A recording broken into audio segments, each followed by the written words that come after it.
Baik, jadi karena ini mata kuliah baru, jadi sebelumnya kita mengenal dulu ya kuliah dari metode komputasi ini.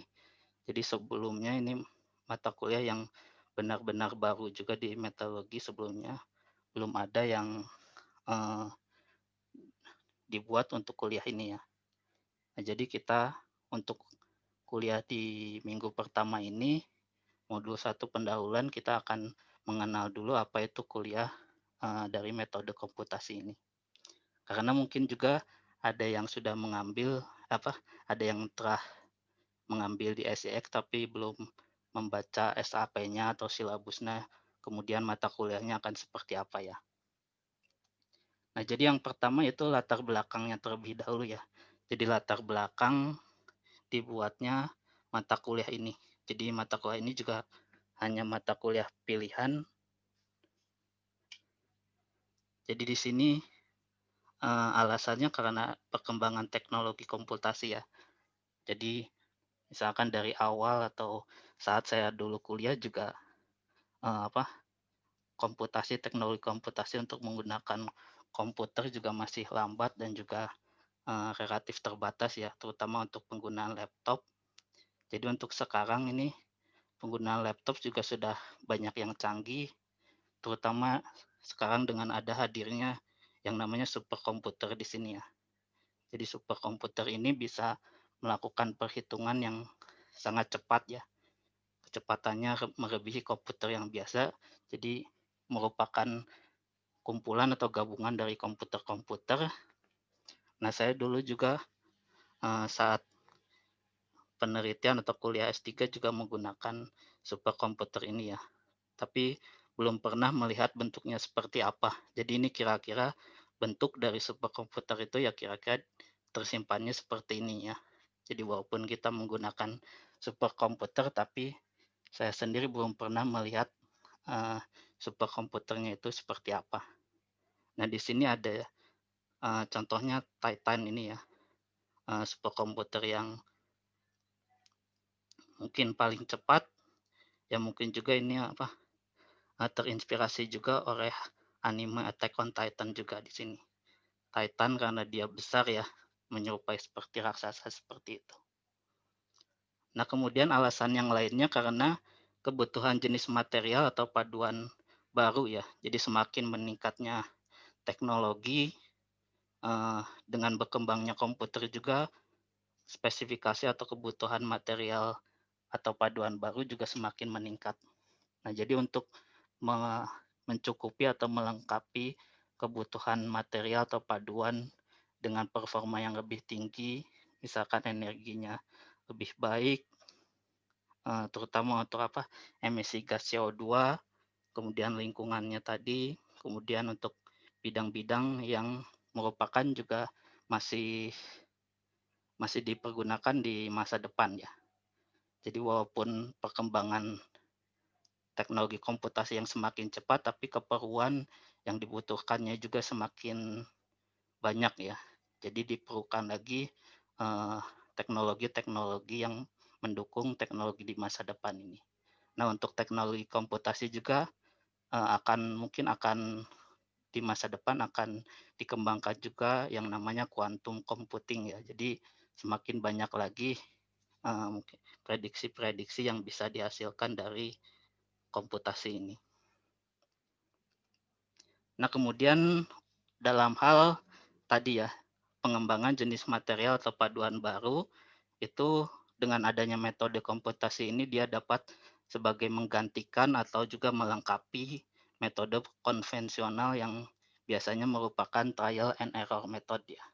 Jadi biasanya kita merancang paduan logam, kita tambahkan unsur-unsurnya, kita coba, kemudian kita analisis struktur mikro, kemudian analisis eh, sifat mekanisnya.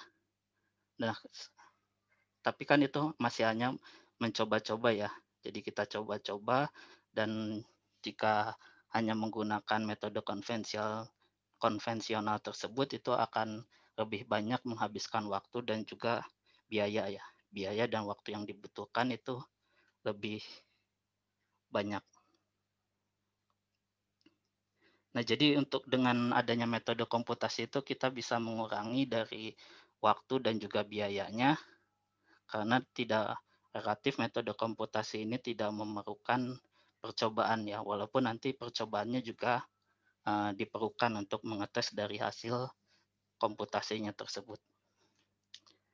Nah, jadi untuk ini jika trial and error kita harus mencoba, kemudian jika gagal kita ulangi lagi, coba lagi, dan akhirnya sukses. Nah, dengan metode komputasi ini, waktu yang dipergunakan untuk percobaan ini lebih cepat. Nah, kemudian alasan yang lain adalah adanya juga mata kuliah lain yang sejenis ya. Jadi contohnya di sini ada di mata kuliah di ITB juga, yaitu di teknik material namanya metode komputasi dalam teknik material. Nah, di sini khusus di kuliah ini kan metode komputasi untuk desain paduan logam ya. Jadi khusus untuk alloy design. Kemudian di sini bisa terlihat juga 3 SKS. Satu itu artinya ada praktikumnya. Nah, di sini juga ada praktikumnya tapi hanya sebagai kegiatan penunjang saja ya. Dan kemudian di sini mata kuliahnya adalah mata kuliah wajib dari teknik material.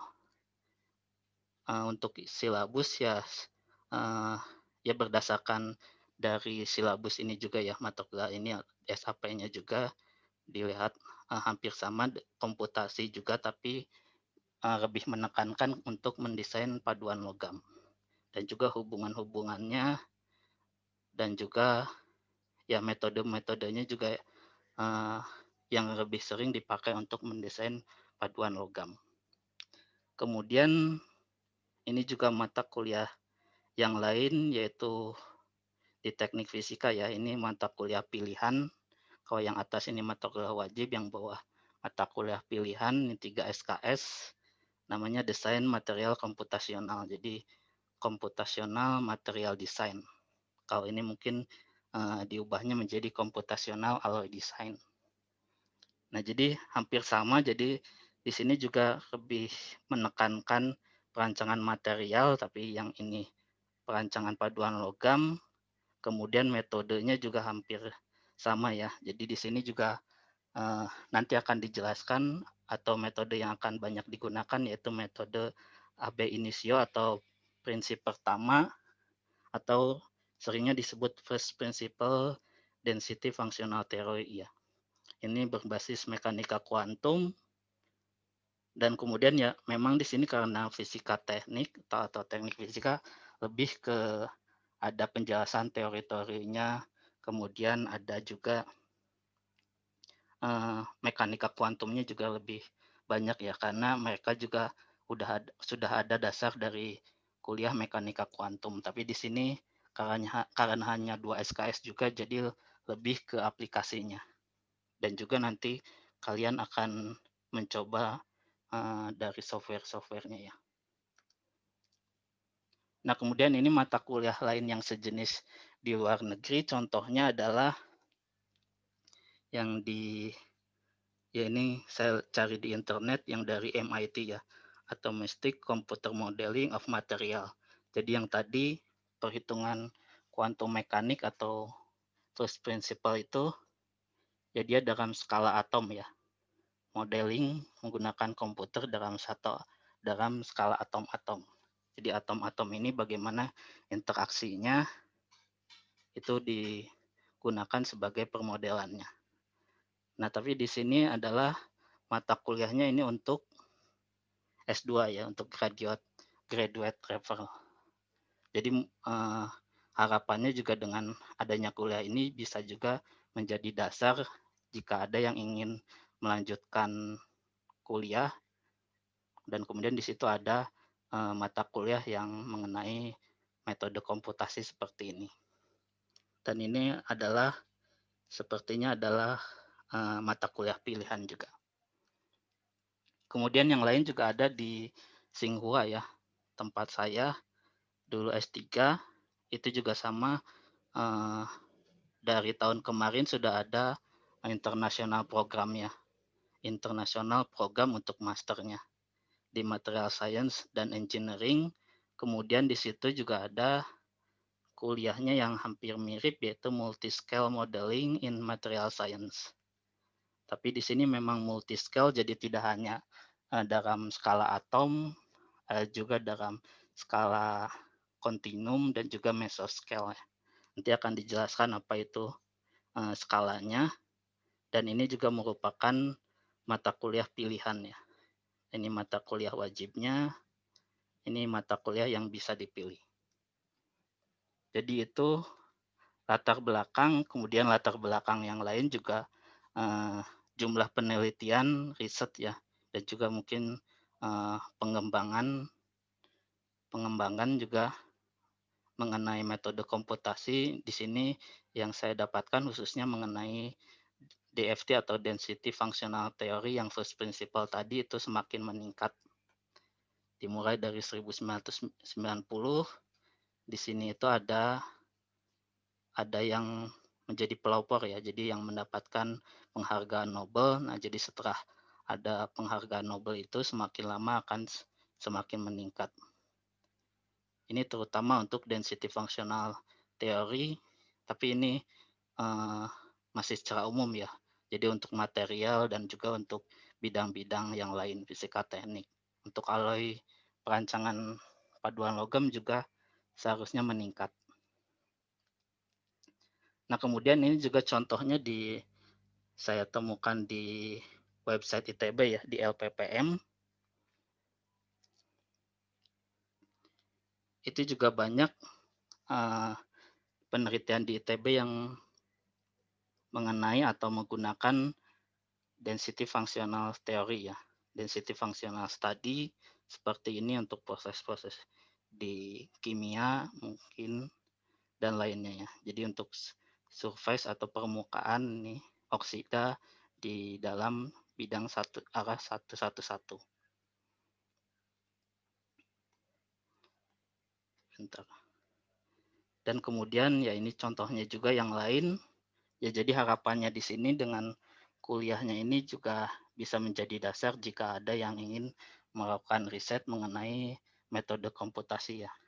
Di sini juga selain DFT ada juga metode komputasi yang lain, tapi memang yang paling sering digunakan dan juga fokusnya lebih banyak ke first principle atau DFT calculation. Nah, kemudian ini kebutuhan computational alloy design, computational alloy engineer ya. Di perusahaan juga ada, saya cari di internet juga kata kunci computational alloy engineer itu ada juga seperti ini ya kira-kira. Salah satunya jadi dia experience dengan metal atau paduan logam, polimer dan submaterial. Kemudian juga permodelannya mungkin yang sering digunakan juga yaitu calculation of phase diagram. Ini secara umumnya molecular dynamic, Monte Carlo, kemudian density functional theory. Jadi salah satunya juga seperti itu ya. Jadi harapannya juga jika ada yang membutuhkan atau juga bisa saat Anda masuk di perusahaan yang mengembangkan riset dan research and development-nya juga bisa menggunakan metode komputasi untuk menyelesaikan pemecahan masalah di perusahaannya tersebutnya. Jadi ini bachelor degree dan juga doctoral degree ya. Nah ini memang lebih banyaknya mungkin di perusahaan luar negeri ya. Perusahaan luar negeri, kemudian contohnya juga yang lain itu bisa juga di perusahaan yang namanya mirip dengan saya ya. Jadi mungkin saya bisa merekomendasikan juga jika kalian ingin bekerja di sana. Nah, ini juga sama untuk ortopedik ya, orthopedic center.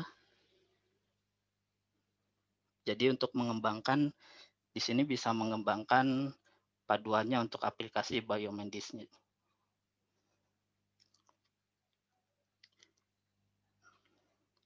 Nah itu tadi, kemudian yang terakhir juga adanya database ya.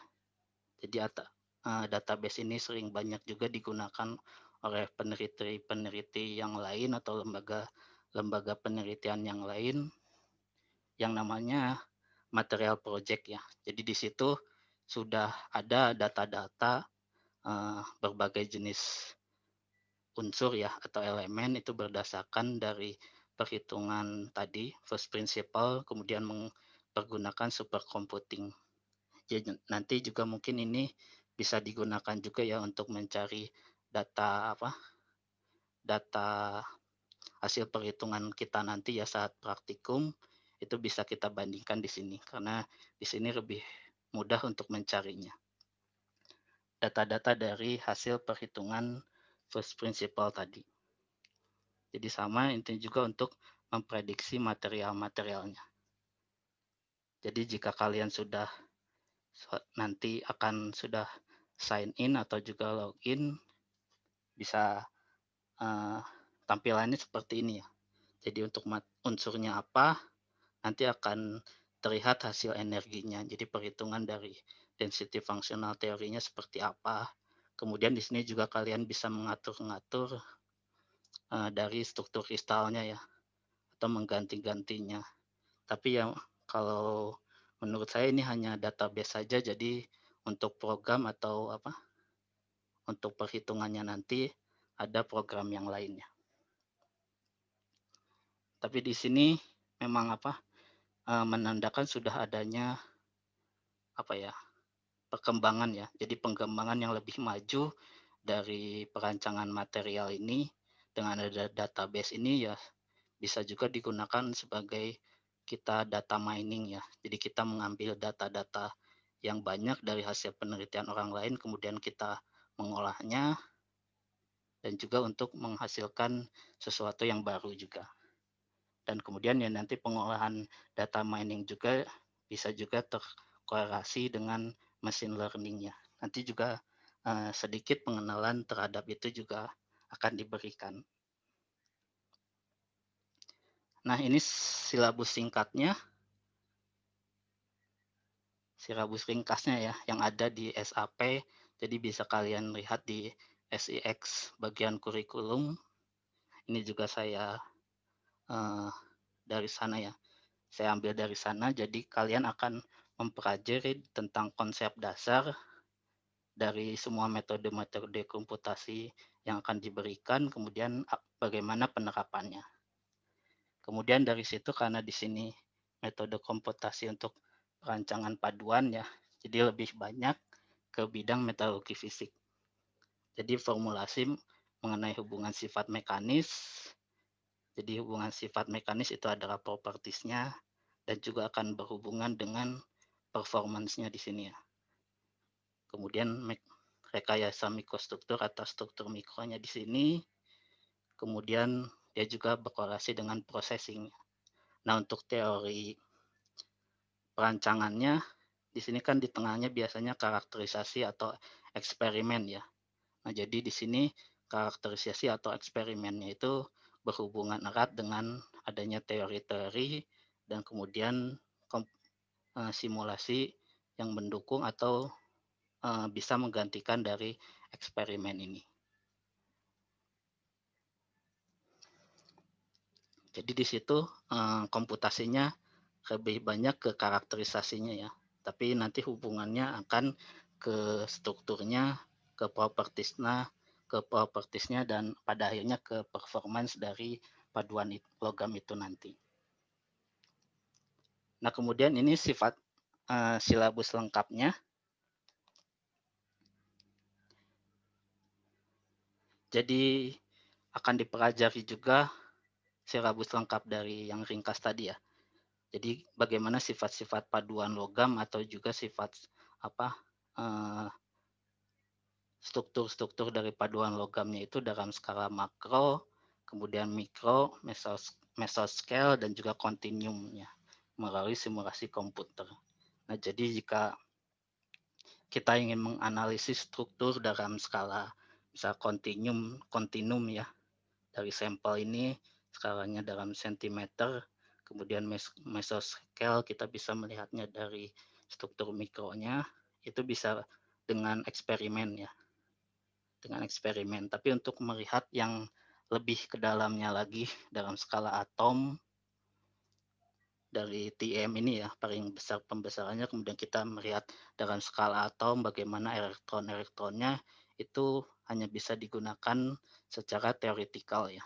Jadi simulasi komputer ini lebih ke teoretikal. Nah, nanti kita bisa bandingkan dengan eksperimennya. Nah, jadi evaluasinya ya atau karakterisasinya ya kita bisa hampir sama ya. Cacatnya seperti apa, slipnya seperti apa. Nah, itu yang akan menentukan dari mikrostruktur kemudian performansnya nanti. Nah, ini nanti akan lebih dijelaskan bagaimana hubungan-hubungannya ya. Nah, kemudian ini pengetahuan tentang konsep dasar paduan logam dan propertisnya, ya mungkin kalian sudah uh, ya bisa dipelajari ya. Jika misalkan menambahkan unsur ini, apakah dia akan menambah sifat mekanisnya seperti apa?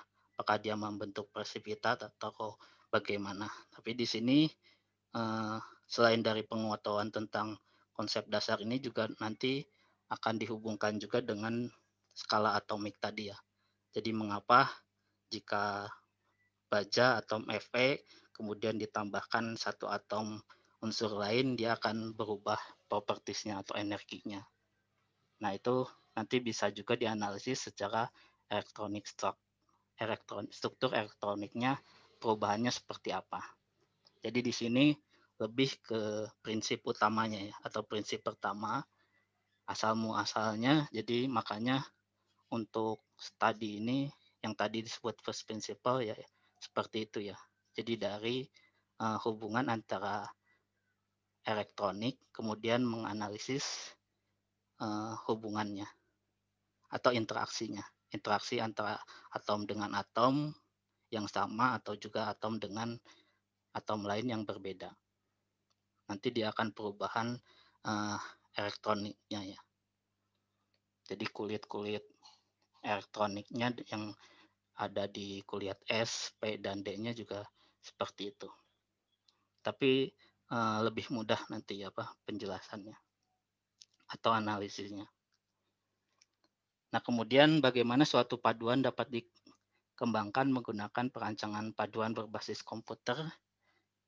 Ya, jadi tadi ya. Jadi dari kita misalkan ada struktur atom paduan, jadi kita tinggal masukkan saja atau ganti saja ya.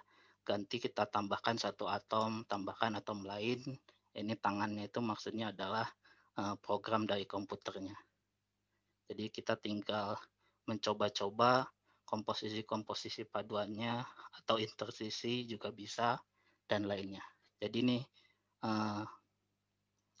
caranya bagaimana ya?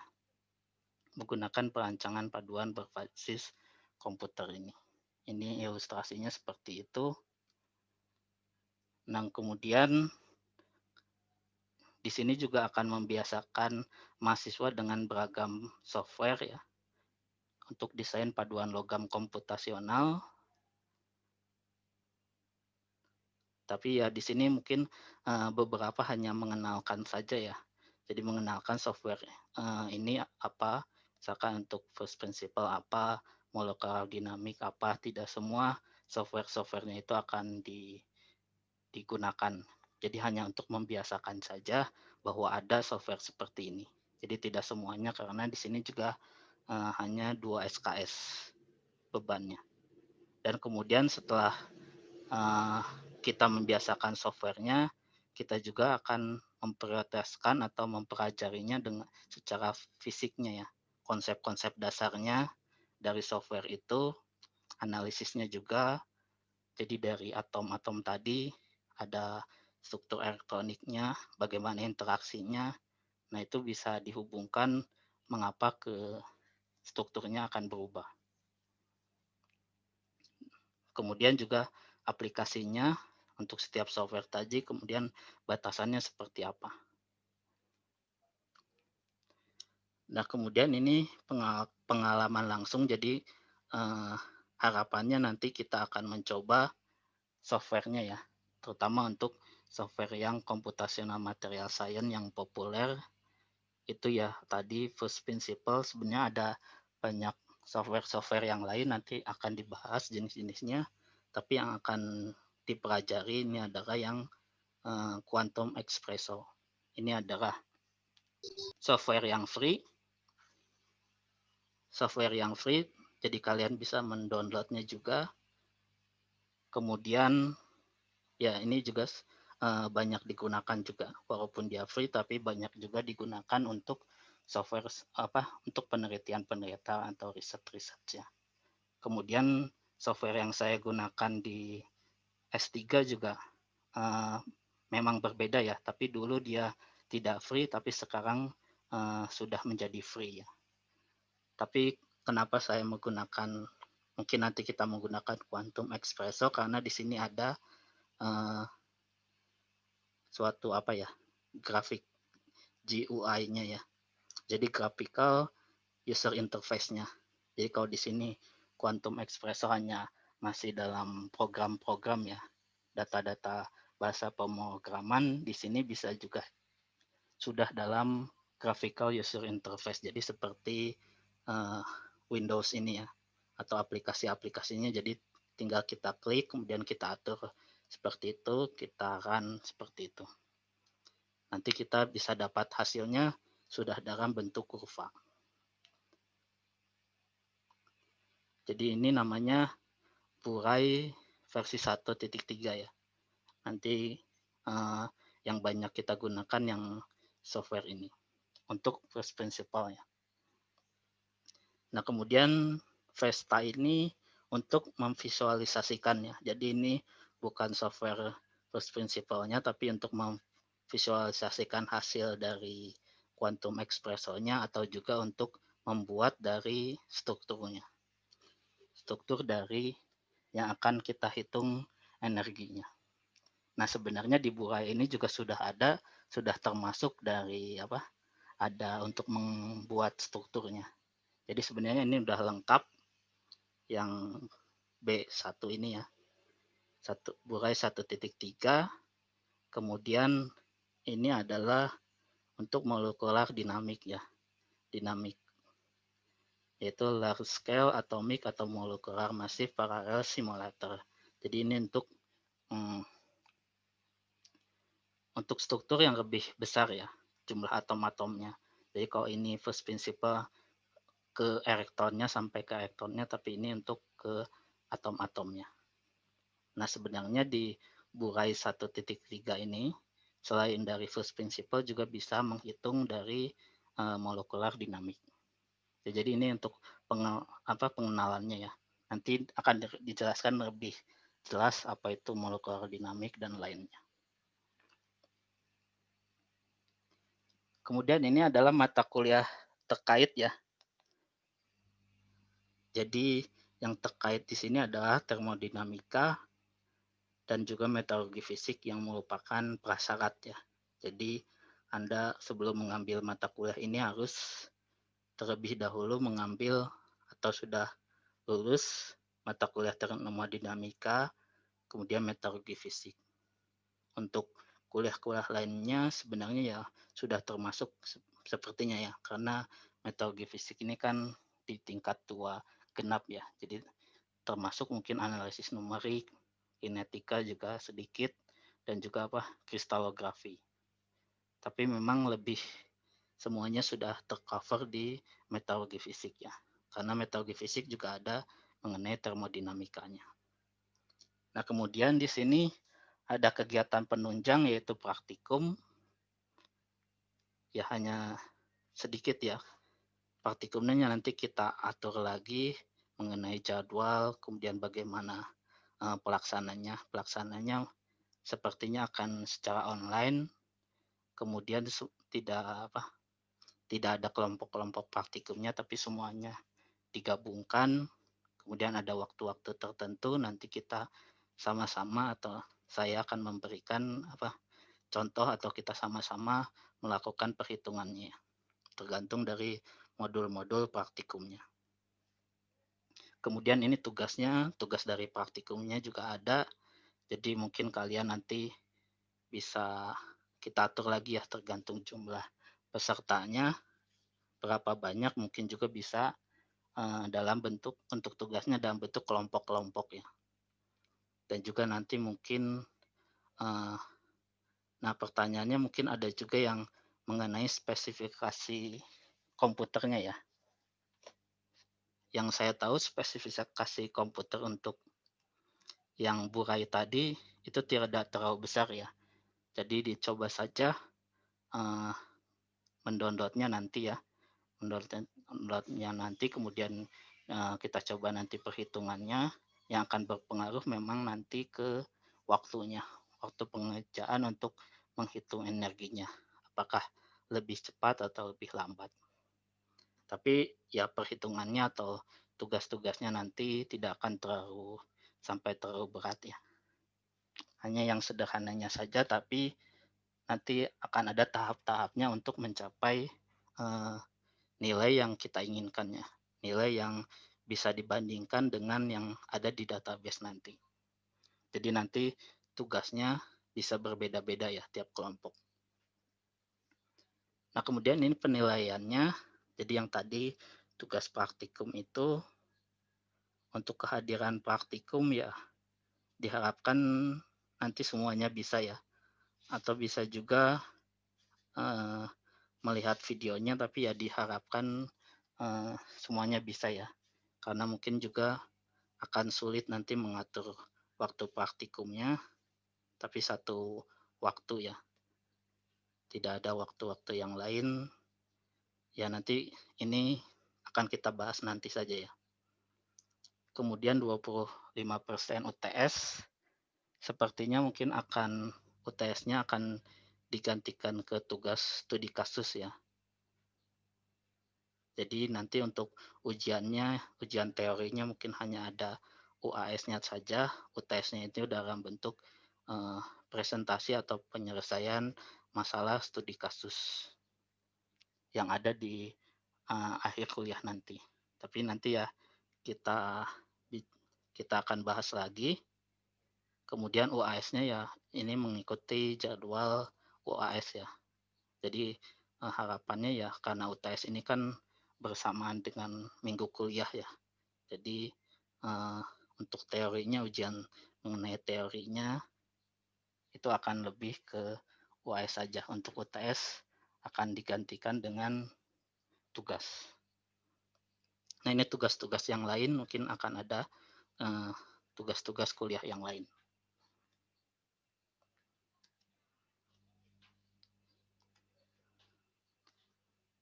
Kemudian ini adalah luaran pembelajarannya ya.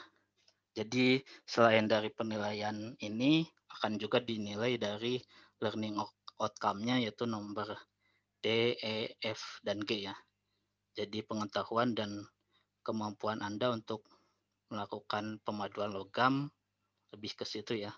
Jadi dari tugas tadi kemudian tugas presentasi di akhir nanti itu akan dinilai learning outcome-nya, komponen D-nya. Kemudian ini juga sama untuk menyelesaikan kasus-kasus atau problem-problem dan juga kemampuan untuk mendesain paduan logam hampir sama juga. Kemudian ini merancang percobaan atau merancang metode komputasi ya. Jadi untuk menyelesaikan persoalan engineering tadi, kalian harus bisa menyusun metode komputasi yang akan digunakan, kemudian penyelesaian seperti apa, perhitungan yang akan digunakan itu seperti apa, itu juga akan dinilai. Nah, untuk presentasinya nanti akan dijelaskan, tapi ya itu bisa kalian melakukan sendiri atau bisa juga dari studi literatur ya. Studi literatur atau bisa juga kalian hanya uh, merancang apa metodenya, tapi perhitungannya mungkin belum bisa semuanya dilakukan. Nah ini adalah targetnya, jadi kalian bisa mendapatkan pengetahuan dan kemudian menerapkannya ya, menerapkan pengetahuannya dari desain paduan logam ini, terutama untuk uh, menggunakan metode komputasi ya. Jadi metode komputasi itu sering digunakan untuk apa? Untuk perancangan paduan logam. Ini contohnya untuk first principle itu bisa menghitung uh, kestabilan struktur ya. Jadi struktur apa yang fase apa yang stabil di daerah dalam kondisi tertentu, suhu rendah atau suhu tinggi, apakah dia yang lebih stabilnya adalah fase FCC atau HCP, itu dilihat dari perhitungan energi dengan menggunakan first principle. Jadi energi yang lebih rendah itu adalah struktur yang lebih stabil. Nah, kemudian juga ya nanti bisa juga dengan ada penambahan unsur lain, apakah akan berubah strukturnya atau fasanya, itu juga bisa dilihat ya. Jadi misalkan Ni dia penambahan Ni dia adalah akan memperkuat fasa austenite-nya seperti itu. Di sini juga akan dijelaskan mengapa seperti itu. Kemudian untuk memprediksi mechanical properties itu dari perhitungannya itu bisa menghitung elastic constant, ini ductility setelah ada pengolahan uh, secara teori, ketahanan gesek, creep, dan juga fatigue ini juga akan dijelaskan lebih jelasnya nanti. Kemudian thermodynamic properties, menghitung entalpi, dan yang lainnya. Deep energi. Kemudian interfacial properties, menghitung energi permukaannya. Nah, kemudian ini harapannya juga atau targetnya kalian bisa menyusun metode komputasi dan juga melakukan simulasinya. Jadi contohnya seperti ini, kalian tentukan kriteria desain paduan logamnya, yaitu sifat mekanis apa yang ingin dihasilkan, kemudian ketahanan yang lainnya juga, ketahanan korosi dan yang lainnya juga. Jadi ingin misalkan ini ya, untuk paduan kobal kromium molybdenum untuk aplikasi biomedis CCM ya, itu dia ingin didapatkan kombinasi selain dia kuat tapi ductility-nya juga tinggi ya. Jadi kemampuan untuk dibentuk juga tinggi, tapi dia tanpa menurunkan ketahanan korosi dan sifat biokompatibilitasnya. Nah, ini parameter desainnya berpengaruh, ada hubungannya dengan struktur mikro yang ingin dihasilkan. Jadi dia, ini contohnya adalah mengatur fasa dari hexagonal close-pack-nya, jadi jumlah fraksi fasanya ya. Nah, kemudian dari sini harus bisa diartikan untuk apa? Nilai yang akan digunakan sebagai output dari metode komputasinya adalah untuk mengatur nilai energi salah tumpuk atau stacking for energinya. Jadi ini contohnya, nanti kalian harus bisa, harapannya bisa menyusun metode komputasi seperti ini ya. Nah, jadi untuk kriteria desain dan parameter desain ini, metode komputasi yang bisa digunakan apa saja. Contohnya first principle, kemudian termodinamika, atau bisa juga yang lain-lainnya seperti apa. Kemudian hasilnya seperti apa, hasilnya yang bisa kurvanya atau yang lain-lainnya ya. Hasilnya seperti apa, kemudian ini juga bisa dari uh, penjelasan mengapa hasilnya seperti itu ya. Jadi misalkan ditambahkan unsur ini, uh, nilai stacking for energy menjadi tinggi, itu apa penyebabnya. Nah, kemudian ya nanti di sini kesimpulannya ya. Kesimpulannya itu seperti apa? Mana yang lebih baik? Seperti itu. Jadi untuk meningkatkan paduan kobalt, kromium, molybdenum itu unsur apa yang paling baik untuk ditambahkan, berapa konsentrasinya, seperti itu. Dari analisis dari kurva yang dihasilkan. Nah, jadi itu ya, targetnya kalian bisa menyusun seperti itu. Selain mendapat pengetahuan, ya juga kalian bisa menyusun dan juga bisa sedikit bisa melakukan simulasinya ya. Sebelum kita ke SAP-nya, ada pertanyaan mungkin? Ada yang ingin ditanyakan? Silakan.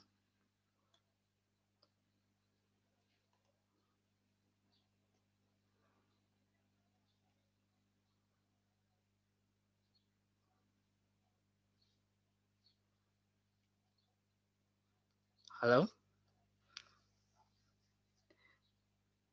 Saya lihat di chatnya ada ya. Saya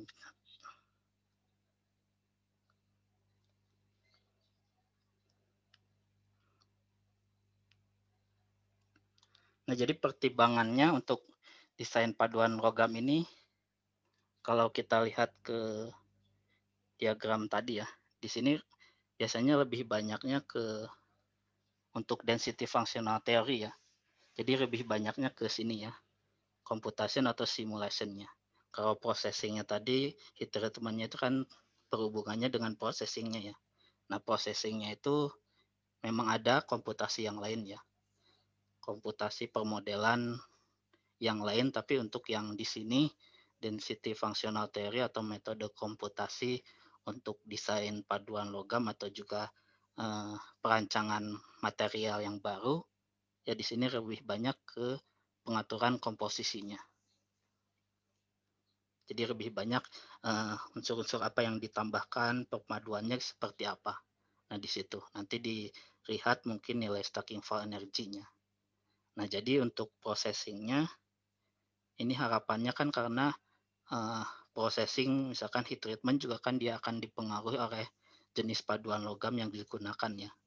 Jadi paduan logam yang berbeda jika dengan prosesi yang sama juga akan menghasilkan uh, performance atau properties yang berbeda. Jadi apa untuk meningkatkan sifat mekanis kan ada berbagai macam cara ya. Jadi bisa kita apa atur komposisinya atau uh, paduan logamnya berbeda atau bisa juga dengan processingnya. Nah, di sini lebih banyak ke desain paduannya.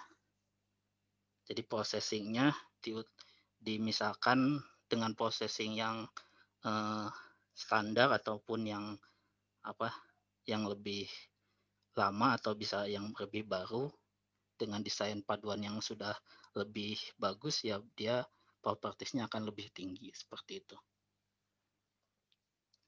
Jadi ke processingnya relatif tidak ya, tapi akan juga ya pastinya dia akan berpengaruh ke processingnya. Seperti itu mungkin tadi yang bertanya sudah terjawab, Edgar ya.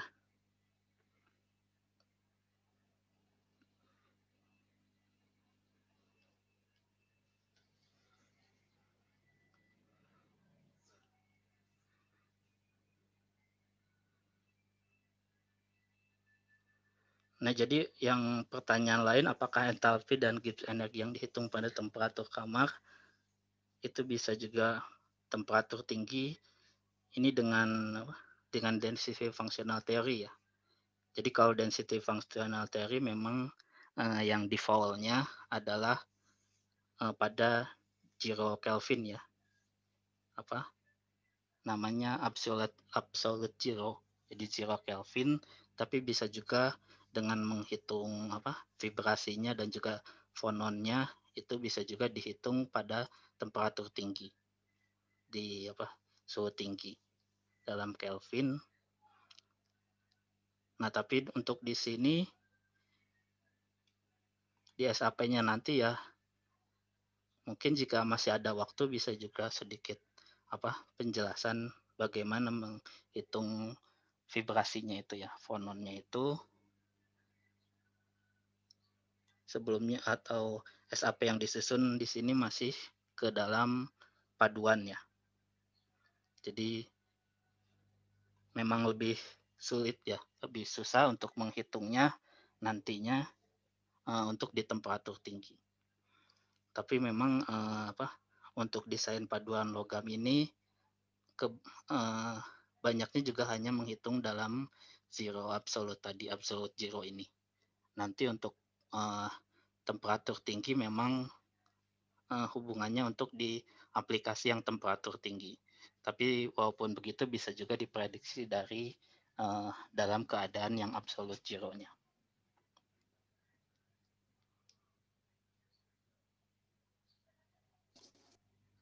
Baik, saya lanjutkan mungkin ya. Ini tadi ya pertanyaannya memang direct message-nya tadi.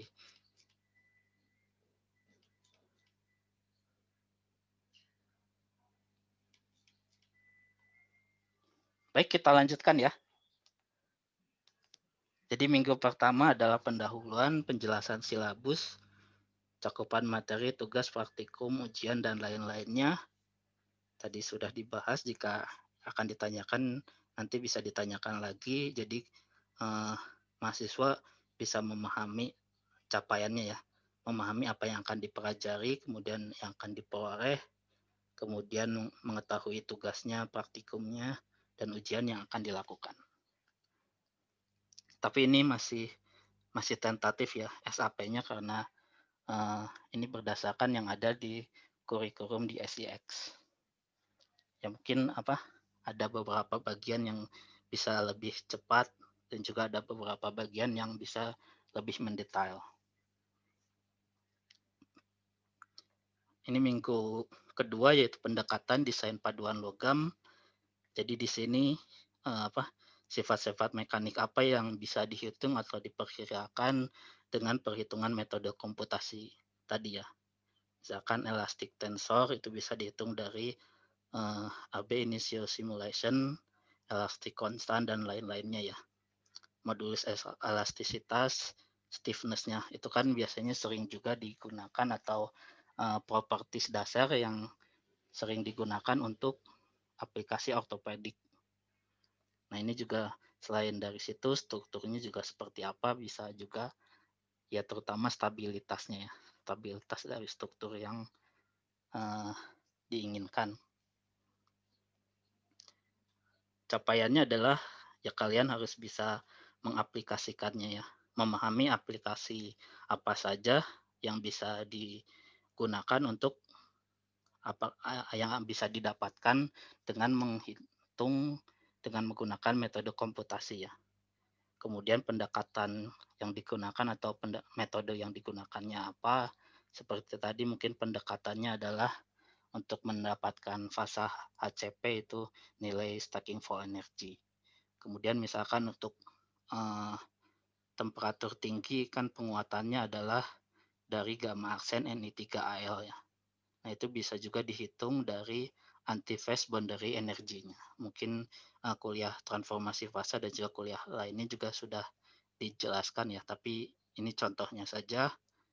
Jadi menghitung antiphase boundary energinya. Stacking for energinya tadi kan itu akan berpengaruh terhadap deformasi, mekanisme deformasinya ya. Jadi berhubungan dengan kekuatan dan juga keuletan. Nah, untuk yang lain-lainnya juga nanti akan dipelajari. Kemudian pendekatan metode komputasinya, batasan dan juga itunya juga seperti apa. Jadi lebih ke parameter kriteria desainnya apa, kemudian parameter desainnya seperti apa. Baru setelah itu ke metode komputasinya ya.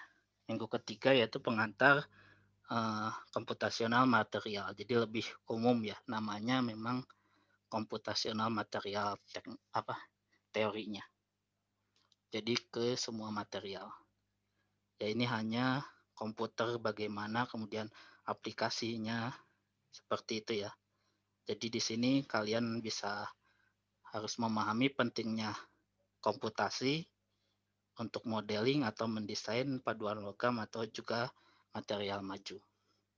Jadi contoh-contohnya juga nanti akan dijelaskan perkembangannya seperti apa, kedepannya seperti apa, batasan-batasannya juga seperti apa yang masih belum dikembangkan. Jadi walaupun dia komputasi tapi hasilnya memang masih perlu masih banyak pengembangan-pengembangannya ya.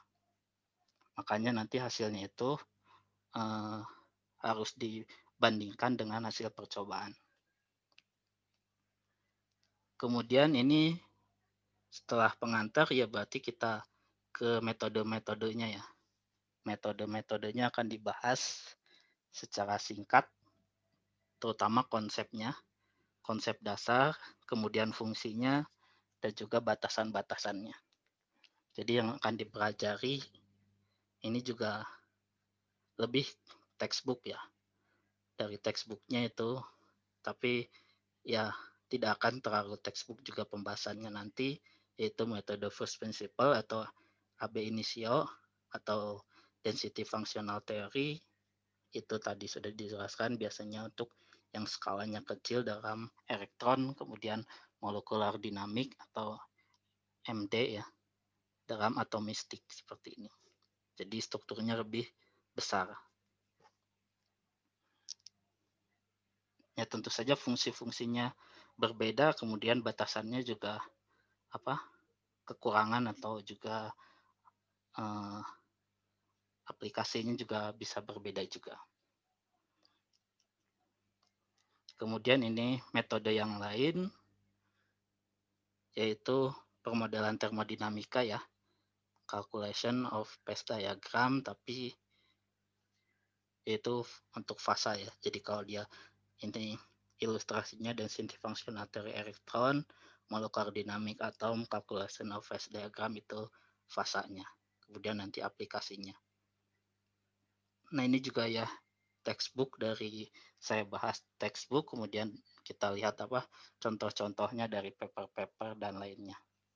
Simulasi Monte Carlo nanti hanya ke konsep dasarnya ya. Jadi sama seperti tadi yang dibahas itu konsep dasarnya, kemudian fungsi dan batasan dari metode ini. Kalpat, simulasi Monte Carlo, ya mungkin yang lain-lainnya juga seperti itu, tapi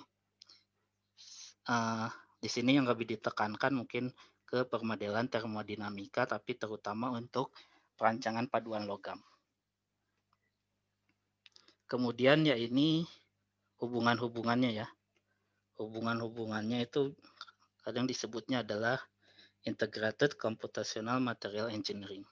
Jadi dari first principle calculation itu bisa mendukung dari phase diagram, kan prediksi, kemudian ini eksperimen juga bisa mendukung yang ini. Nah kemudian ya dari ketiga hasil ini ya bisa dianalisis dengan statistik. Kemudian ya dari hasil ini ya yang properties atau parameter yang diinginkan kan ini ya thermodynamic properties, misalkan entropy, entalpi, Gibbs energy, kinetik juga seperti itu. Kemudian mechanical propertiesnya tadi sudah dari elastic constant, elastic properties, kemudian plastic properties. Kemudian ya ini dari strukturnya juga bisa menghitung dari lattice parameternya ya. Jadi dari perubahan volumenya juga bisa nanti akan berpengaruh juga. Kemudian energi permukaan atau interfacial energi ya, itu gamanya itu nanti. Jadi untuk ini untuk ke defectnya yaitu stacking force, twin, dan juga dislocation.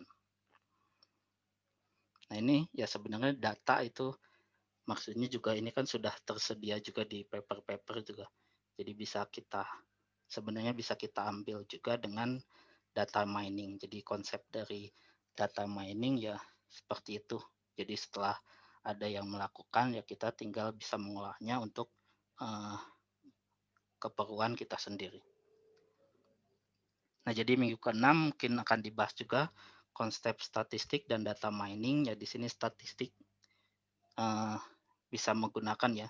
Jadi saat kita mengambil data dari database, misalkan tadi material project tadi untuk perhitungan first principle atau data-data yang lain di sini pasti akan sangat banyak ya dari paper atau juga dari sumber-sumber yang lain kita ambil data-datanya, kemudian kita buat hubungannya.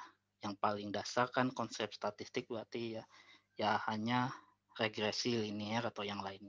Regresi linear ya yang dasar. Ya sebenarnya bisa juga seperti ini. Dia hanya melakukan regresinya saja, tapi bisa juga ke arah yang lain ya. Statistiknya lebih beragam. Nah, jadi contohnya ya data mining ini dari data-data yang sudah ada ya.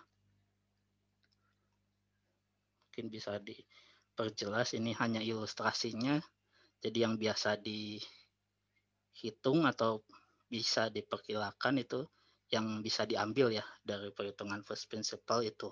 A itu adalah lattice parameternya, C per A itu yang C-nya ya, yang ke atasnya dibagi dengan A-nya untuk yang hexagonal closed-pack, P itu bulk modulusnya, kemudian gamma stacking fault atau energi stacking fault-nya, ini energi segregasinya, kemudian berubah ini volume saat equilibrium, kemudian delta V, perubahan volumenya. Nah, jadi dari berbagai properties itu ya bisa dihubung-hubungkan sehingga bisa didapatkan modelnya. Model, jadi kita model statistik bisa juga. Jadi kita tinggal masukkan nilainya, nanti keluar outputnya seperti apa. Ada apa? Rumusnya nanti kita tinggal masukkan, nanti hasilnya akan jadi seperti apa. Nanti akan dibahas contoh-contohnya ya. Jadi itu adalah ilustrasi mengenai konsep statistik dan data mining. Jadi di sini kalian nanti akan memahami konsep dasarnya dari metode statistik dan data mining, terutama dalam bidang metodologi fisik ya. Jadi ini parameter-parameter yang memang sudah familiar dalam bidang metodologi fisik.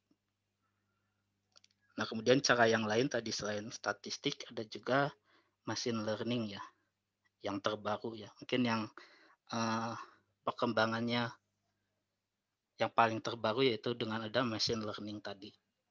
Jadi selain adanya output ini, itu ada yang namanya data sebagai training ya. Jadi misalkan ini contoh ilustrasinya adalah inputnya kita ada struktur seperti ini ya. Bisa struktur mikro atau apa. Nah, dari struktur mikro ini kita masukkan ke machine learning-nya, kita bisa mendapatkan kurva dari stress dan strain-nya. Seperti itu. Jadi ada beberapa parameter 1, 2, 3 ini yang mengukur bagian apanya. Bagian-bagian tertentu, kemudian setelah itu dihubungkan dengan bagian-bagian yang lain. Jika nilainya ini pemprosesnya seperti apa. Kemudian dari outputnya seperti apa. Jadi ada beberapa nilai hasil ini ya. Hasil ini ada beberapa nilai. Nah, jadi untuk struktur ini dia nilainya akan masuk ke bagian mana seperti itu. Nah, kemudian ya ini disebut machine learning karena dia juga bisa ditambahkan data-data trainernya tadi ya. Jadi semakin ada data trainer, misalkan data yang terbaru, itu juga bisa ditambahkan di sini sehingga dia seperti neural network ya. Jadi dia bisa belajar gitu dari sistemnya ini, dia belajar dari data yang terbaru ini sehingga hasil ini tuh bisa diperbaiki ya. Jadi lebih lebih apa ya? Hasilnya itu nanti bisa selain lebih akurat juga dia bisa lebih luas ya cakupannya atau apa penyelesaiannya. Nah, kemudian ya seperti itu ya, kalau ini secara umum ya, itu jadi untuk perancangan desain paduan logam itu kan kita bermain-mainnya di unsur-unsur ini ya. Unsur-unsur ini kita coba padukan satu sama lain, komposisinya kita padukan, kita coba-coba dulu misalkan kira-kira unsur A tambah B dan juga tambah lainnya, kemudian komposisinya seperti apa. Di sini kita juga bisa yang paling dasar ya, melakukan berdasarkan first principle calculation. Tapi bisa juga dari sini kita mendapatkan database-nya ya kan, database dari modeling ini. Tapi ya kita bisa dengan data mining ya, kita tinggal mengambil data-data dari database-nya ini. Kemudian tadi dengan statistik bisa juga didapatkan material prediction, tapi Dari sini bisa juga dengan menggunakan machine learning. Kemudian ya di sini material prediction, kemudian ya harus dilengkapi dengan adanya eksperimen dan akhirnya digunakan sebagai aplikasinya untuk apa. Nah, ya di sini memang yang akan dipelajari konsep dasarnya dan kemudian contohnya di papernya terutama dalam bidang meteorologi fisik seperti apa. Saya sendiri jujur untuk machine learning dan juga mungkin data mining ini masih relatif baru ya dan juga belum pernah uh, menggunakannya. Dan ini sebenarnya apa? Ada softwarenya juga untuk machine learning ini. Dan memang apa? Uh, aplikasinya mungkin bisa lebih luas dan juga lebih relatif lebih murah mungkin dibandingkan first principle yang uh, ada perhitungan-perhitungannya memang lebih ke teoretikal. Kemudian ya setelah itu lanjut ke ini minggu ke-8 UTS ya, tapi mungkin UTS-nya akan digantikan dengan tugas. Kemudian ini ke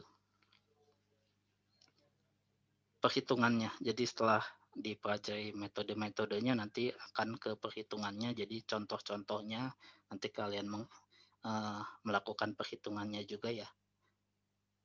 Jadi konsepnya ini adalah computational thermodynamic, konsepnya seperti apa, kemudian contoh-contohnya seperti apa, kemudian bagaimana caranya untuk melakukan perhitungan computational thermodynamic untuk mendesain paduan logam. Jadi bagaimana mengolah data-data termodinamikanya, bagaimana mendapatkan data termodinamikanya, kemudian nanti perhitungannya seperti apa dan juga visualisasi dari datanya seperti apa. Nah, ini mungkin contohnya, ada yang mungkin sudah familiar mungkin untuk menghitung stacking for energy seperti ini, tapi nanti akan dibahas lagi. Jadi di sini capaiannya adalah harapannya kalian memahami konsepnya, konsep metode komputasi termodinamika, dan dapat melakukan perhitungan dengan benar dan akurat. Nah, contohnya yang memang yang sudah pernah saya lakukan juga nantinya ya. Lebih ke lebih ke situ ya untuk apa contoh perhitungannya.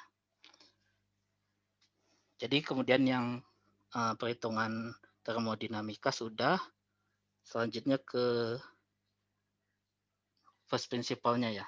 Jadi first principle itu diawali dengan bagaimana membuat struktur periodik atau geometrinya ya.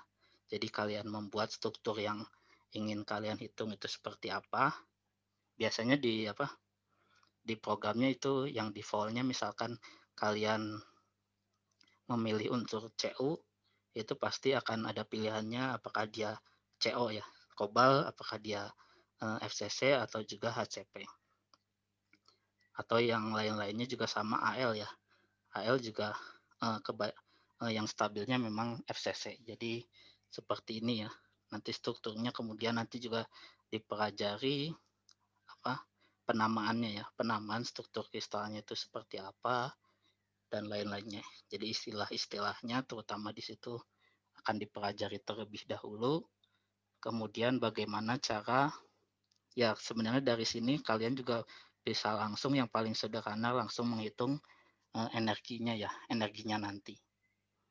Energinya nanti saat kalian menghitung energi pasti terjadi perubahan geometrinya karena kan atom-atomnya itu nanti bergerak ilustrasi apa bayang ilustrasinya saat dilakukan perhitungan dia bergerak kemudian akan uh, terjadi perubahan volume atau jaraknya akan berubah ya nanti saat kalian dalam programnya nanti ya kalian gimana cara menghitung jaraknya ini kemudian sudutnya berapa atau bisa juga dari kalau tadi graphical user interface kan lebih mudah ya tapi kalau ada misalkan hanya data-data yang data hasil perhitungan bagaimana mengolahnya seperti itu juga. Kemudian sel unit itu maksudnya ini kan ada struktur FCC ya. Ini kan sebenarnya kalau dia hanya unit sel itu hanya 4 atom ya, sel unitnya. Karena di bagian ujung sini itu dia terbagi dengan 8 kotak yang lain. Jadi bagian ujung ini adalah 1/8-nya, ini setengahnya. Jadi sebenarnya yang dihitungnya itu adalah 4 atom. Tapi ini karena visualisasinya ya kita bisa visualisasinya bisa agar lebih mudah terlihat dia sebagai FCC ya buat seperti ini. Tapi pada dasarnya misalkan kita mengganti satu atom di sini ya, mengganti satu atom di sini itu berarti akan otomatis tergantikan di semua ujung-ujungnya. Itu nanti akan dipelajari lebih lanjut. Dasarnya memang eh, apa untuk membentuk struktur periodiknya ini ya. Jadi atom-atomnya seperti apa. Kemudian jika ingin memotongnya atau kita melihatnya dalam arah kristallografi tertentu, itu seperti apa, itu juga akan dijelaskan. Terutama itu nanti akan ke struktur cacatnya ya. Jika ingin menghitung dari cacat atau defeknya atau dislokasinya. Untuk yang lainnya misalkan untuk paduan logam ya lebih mudah, jadi kita hanya tinggal mengganti atomnya saja. Kemudian jika intersisi, misalkan ada intersisi dari atom atau juga atom karbon atau juga ada intersisi hidrogen juga bisa, kalian bisa nanti ditempatkannya di mana di struktur kristalnya itu nanti. Nah, jadi memahami konsepnya kemudian juga bisa menggunakan softwarenya nanti ya. Nah, kemudian ya setelah itu, ya ini masih bagaimana mengkonstruksi kristalnya ya, atau struktur atomnya, kemudian yang akan nanti kita hitung energinya. Nah, tapi sebelum menghitung energinya harus dipahami dulu atau dipelajari dulu dasar dari density functional teorinya. Jadi density functional theory itu seperti apa, parameter-parameter yang digunakannya itu seperti apa. Ini persamaan-persamaannya ya, terutama formulasinya itu, perkembangan formulasinya itu seperti apa yang digunakan, mengapa dia bisa memprediksi suatu suatu properties tertentu tanpa melakukan percobaan ya. Jadi kan harus ada penjelasannya, kenapa tiba-tiba kita tidak melakukan percobaan tapi hasilnya bisa akurat. Dan juga batasan-batasannya ya, seperti itu. Jadi nanti akan ada pseudo potensial, kemudian cut off energinya, dan lain-lainnya. Jadi parameter untuk input dalam density functional theory. Tapi ini lebih ke penjelasannya, kemudian nanti langsung ke aplikasinya.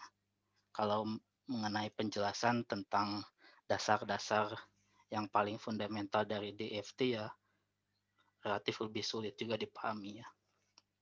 Terutama untuk bagian ke mekanika kuantumnya. Ya mungkin ini lebih menarik atau juga diperlukannya untuk ke yang fisika teknik tadi. Jadi di sini mahasiswa dapat memahami konsep dasar DFT termasuk aplikasi dan juga batasannya.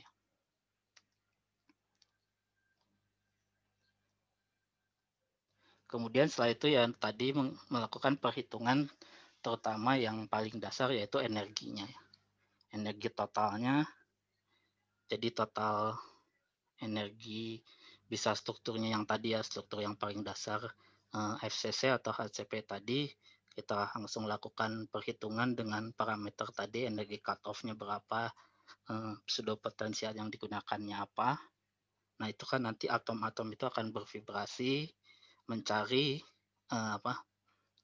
mencari yang paling equilibrium ya, bergerak relaksasi atom ya. Jadi dia akan terjadi relaksasi dari atomnya sampai dia menghasilkan suatu struktur yang paling stabil, yaitu struktur yang energinya paling rendah. Nah, jadi nanti optimasi geometri ya pasti akan terjadi perubahan dari volumenya tadi. Volumenya itu adalah yang uh, bisa ditentukan praktis parameternya itu. Nah, jadi di sini Misalkan energinya paling tinggi di sini, di bawahnya adalah laktis parameternya. Jadi, laktis parameter untuk, unsur tertentu dalam dalam struktur kristal FCC itu bisa ditentukan berapa tanpa melakukan percobaan kan, seperti itu. Nanti hasilnya apakah dia sudah betul atau sama dengan hasil eksperimen atau tidak ya itu bisa, dilihat nanti tingkat akurasinya ya.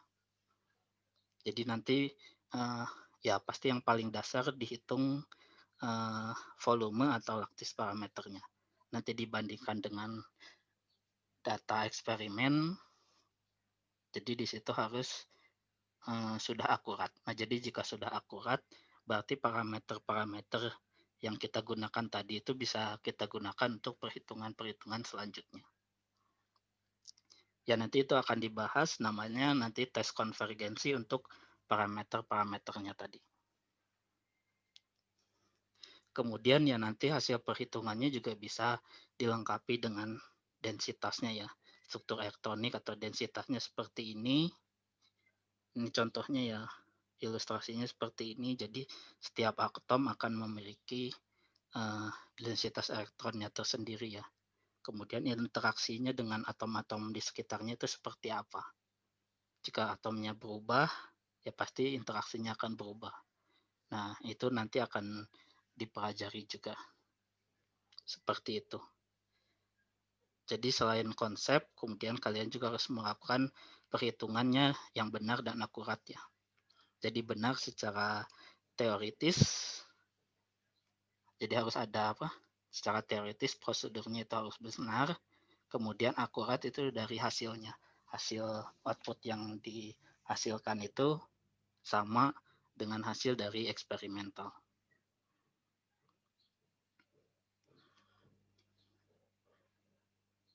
Seperti itu. Kemudian yang ke-13 yaitu perhitungannya ya. Perhitungan tadi energinya mungkin yang paling dasar, yang sebelumnya ini untuk tes konvergensi ya, terutama untuk tes konvergensi untuk, eee, meyakinkan bahwa perhitungan yang kita lakukan itu akurat ya. Jadi misalkan dipertanyakan keakuratannya ya bisa kita bahas dari tadi, bahwa hasil perhitungan dasarnya itu sesuai dengan, eee, sesuai dengan percobaan.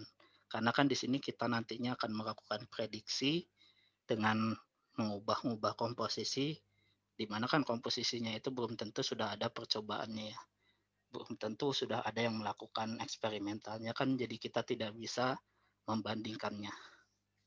Nah, jadi yang prediksinya itu kita bisa meyakinkan bahwa hasilnya itu benar ya itu dari, perhitungan dasarnya itu juga harus benar. Nah, ini yang sering digunakan atau dihitung yaitu adalah, energi permukaan padatan ya atau surface energi. Misalkan untuk ini contohnya adalah pengaruh dari katalis ya. Misalkan penggunaan katalis ke struktur permukaan tertentu, permukaan padatan tertentu ya, bisa logam, oksida dan lain-lainnya, polimer juga bisa. Atau misalkan untuk paduan logam bisa juga interaksinya dengan inhibitor ya. Unsur-unsur yang ada di dalam inhibitornya itu interaksinya akan seperti apa ya. Pasti harus dihitung dulu energi permukaan dari logamnya itu seperti apa nilai energinya. Ya nanti itu sebenarnya berbeda lagi ya perhitungan energinya juga ada. Nah di sini yang akan dibahas juga energi salah tumpuknya ya. Jadi energi salah tumpuk atau stacking fall energy itu memang sering digunakan untuk perancangan paduan logam. Ya sebenarnya ada juga yang namanya defect engineering ya. Biasanya kalau di S2 mungkin di luar negeri defect itu memang satu mata kuliah khusus ya. Satu mata kuliah khusus mengenai defect atau dislokasi karena memang defect atau dislokasi dalam skala atom itu dia akan sangat berpengaruh terhadap sifat mekanis logam atau banyak properti sifat mekanis logam itu yang ditentukan oleh adanya cacat atau juga dislokasi ya. Cacat atau dislokasi itu juga termasuk yang lainnya ya vakansi dan lain-lainnya, vakansi intersisi dan lainnya. Nah, tapi di sini mungkin lebih banyak ke salah tumpuk ya, karena memang dari paper-paper juga banyak yang menghitung dari energi salah tumpuk dan juga energi permukaan padatannya. Ya, kemudian bagaimana mengapa nanti seperti ini, kenapa ada apa daerah vakum seperti ini juga akan dijelaskan. Ini slabnya seperti apa untuk membentuk tadi kan ini di bagian geometrinya tadi ya. Nah, kemudian setelah itu kalau ini kan apa untuk unsur murni ya.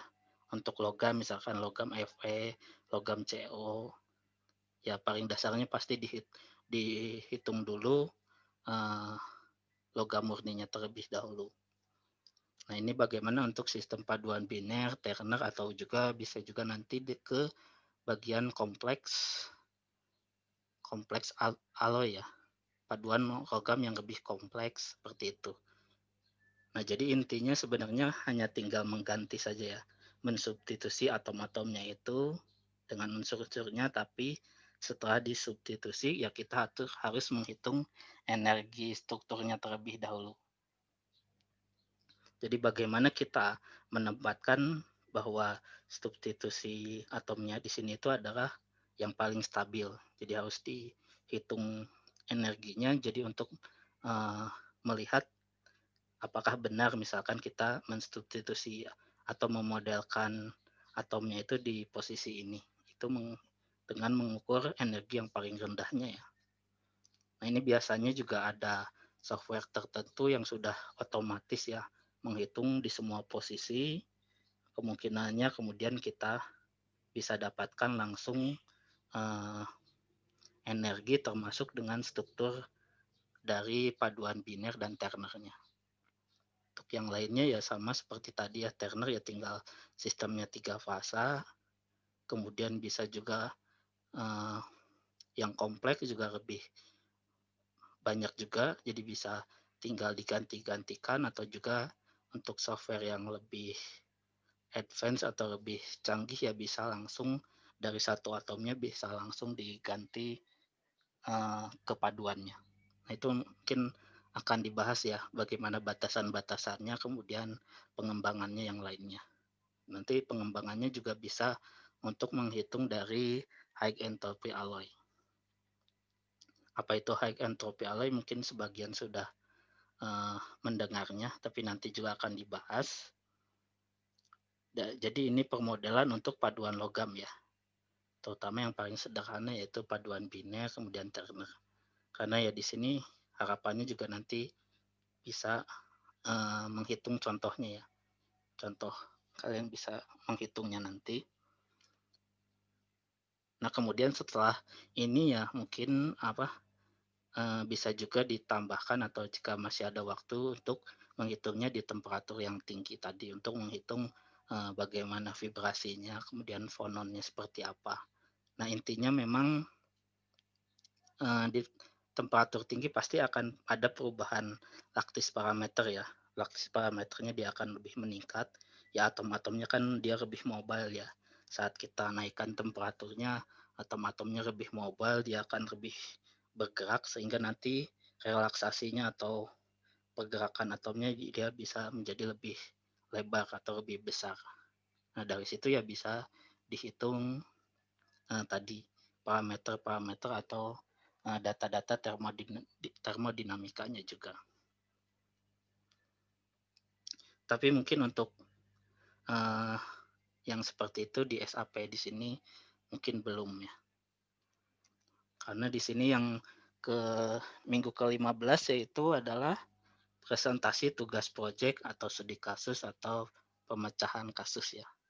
Jadi nanti kalian bisa memilih studi kasusnya seperti apa ya. Mungkin per kelompok nanti akan dipilih dan akan juga lebih dijelaskan bagaimana prosedurnya. Jadi pemesanan kasusnya ya intinya kalian merancang seperti ini ya.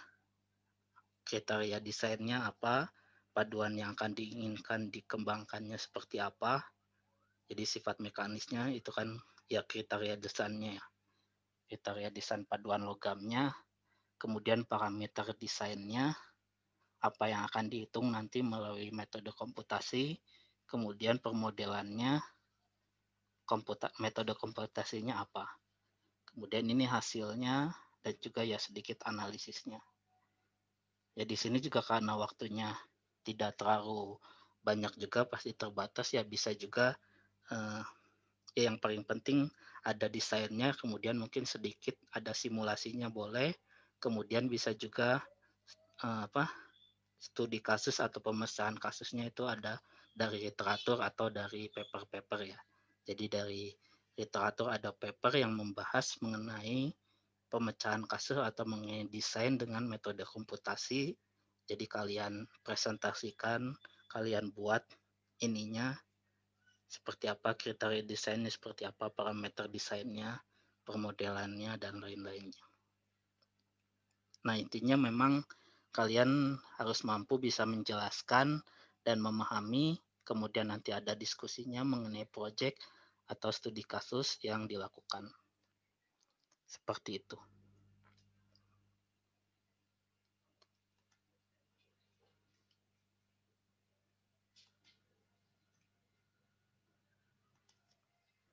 Kemudian ya minggu ke-16 adalah UAS dan ini adalah buku textbook ya. Ini sebenarnya buku textbook yang digunakan tapi ya lebih ke teoretikal juga. Jadi tidak akan semua bagian dari buku-buku ini akan digunakan tapi ini yang standar digunakan untuk kuliah computational material science ya. Jadi ada ini kemudian ada density functional theory. Ya, seperti itu ya. Jadi itu apa pengenalan kuliah yang akan kita lakukan nanti ya. Memang pastinya masih banyak kekurangan-kekurangannya karena ini juga persiapannya juga relatif tidak terlalu banyak ya, tapi akan diusahakan juga ya dilakukan sebaik mungkin. Semoga bisa berjalan lancar juga. Ya mohon maaf juga jika masih banyak kekurangan-kekurangannya. Baik, ada pertanyaan mungkin? Silahkan ditanyakan. Sebentar ya, apakah memang suaranya tidak bisa keluar atau bagaimana ya?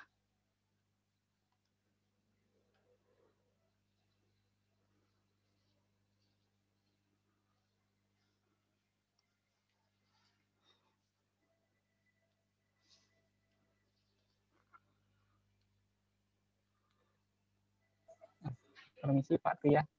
Halo. Iya, silakan siapa? Halo. Saya Harizal Pak. Iya. Ya Pak Rizal saya Pak 1251711. Ya. Jadi saya mau tanya Pak, tadi kan ada kegiatan praktikum. Ya. Untuk praktikumnya sendiri itu cuma 1 kali saja atau ada beberapa kali gitu? Ada beberapa kali. Jadi ada ya utamanya adalah ada perhitungan termodinamika, kemudian ada tadi density function principle untuk menghitung ya pertama strukturnya, kemudian energinya, kemudian energi totalnya, kemudian bisa juga energi permukaan dan juga energi salah tumpuknya. Tapi memang ya bertahap dulu ya. Jadi yang bagian itu diselesaikan dulu. Jika memang ada permasalahan kan kita belum tahu juga nanti permasalahan di praktikumnya akan seperti apa ya. Karena mungkin spesifikasi komputer dan lainnya juga atau bisa juga satu modul masih belum selesai seperti itu. Apakah seperti itu mungkin ya? Ya, baik Pak, terima kasih jawabannya. Untuk praktikumnya sendiri di jadwal kuliah atau di luar jam kuliah Pak? Kira-kira. Praktikumnya sendiri ya? Maksudnya jadwal kuliah tuh, Iya, Pak. eee, Praktikumnya dilaksanakan hari ini ketika maksudnya jam Rabu? kuliah, ya, atau di luar jam kuliah, maksudnya di waktu lain gitu, Nanti untuk kita praktikumnya. jadi kita lihat nanti saja ya. Karena kan untuk waktu kuliah tadi sesuai dengan SAP-nya ya, yang rencana yang akan dilakukan, nanti praktikumnya bisa di waktu lain, di luar kuliah, ada waktu-waktu tertentu ya. Nah, itu yang nanti kita lihat setelah PRS saja mungkin ya didistribusikan jadwalnya seperti itu. Baik, Pak.